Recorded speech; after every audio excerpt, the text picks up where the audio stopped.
Hi friends, welcome to Chitra's kitchen. வாங்க வீடியோக்குள்ள போகலாம். திணையை வச்சு இன்றைக்கி ஒரு லட்டு செஞ்சு காமிக்கினாங்க உங்களுக்கு. அதுக்கு நான் திணை மாவை ஒரு அரை கிலோ திணை எடுத்திருக்கேன். அதை நான் ஒரு 3 ஹவர் கழுவிட்டு 3 ஹவர் நல்லா ஊற வச்சு கொஞ்சம் வெயிலில் காய வச்சுட்டேங்க, அந்த ஈரப்பசம் போகணுன்ட்டு. அதுக்கப்புறமா வெறும் கடாயை அடுப்பில் வச்சு நல்லா வறுத்து எடுத்துக்கிட்டேங்க. ரொம்ப கருகிடக்கூடாது. கொஞ்சம் பொன்னிறமாக ஆனோடனே எடுத்து ஆற வச்சுட்டேங்க. ஆற வச்சுட்டு அதுக்கப்புறம் மிக்சியில் போட்டு நல்லா பவுட்ரு ஆக்கிட்டேங்க.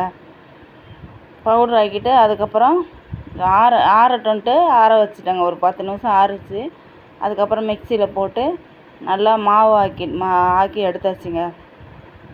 அதுக்கப்புறம் அதே தட்டில் கொட்டி அதோடவே கொஞ்சமாக அந்த வறுத்த கடாயிலே நெய் கொஞ்சம் ஊற்றி அதிலே முந்திரி திராட்சையும் போட்டு நல்லா பொன்னிறமாக வறுத்துட்டு அந்த அரைச்ச திணை மாவுலேயே அதையும் கொட்டிட்டேங்க. அப்புறம் தேவையான அளவுக்கு நெய் ஊற்றி அதோட கொஞ்சமாக ஏலக்காய் தூளும் போட்டு அதுக்கப்புறமா இனிப்புக்கு வெல்லத்துக்கு பதில் தேன் ஊற்றி தேனை மிக்ஸ் பண்ணி அதுவும் நல்லா கலந்து விட்டேங்க. நம்மளுக்கு எவ்வளோ இனிப்பு வேணுமோ அந்த அளவுக்கு தேன் ஊற்றிக்கலாங்க. தேன் ஊற்றி திணை மாவு லட்டு செஞ்சால் நல்லா டேஸ்ட்டாக இருக்கும் வெல்லத்தை விட. அவ்வளோதாங்க.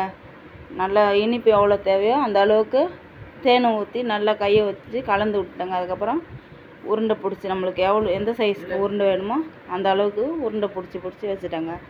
அவ்வளோதாங்க, திணை மாவு லட்டு ரெடி ஆகிடுச்சுங்க.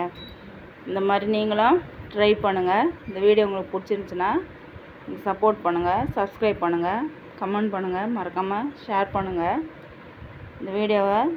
என் வீடியோவை தொடர்ந்து பாருங்கள். அவ்வளோதாங்க. இந்த மாதிரி பசங்க ஸ்கூலுக்கு போகிற நேரத்தில் இந்த மாதிரி அப்பப்போ ஒரு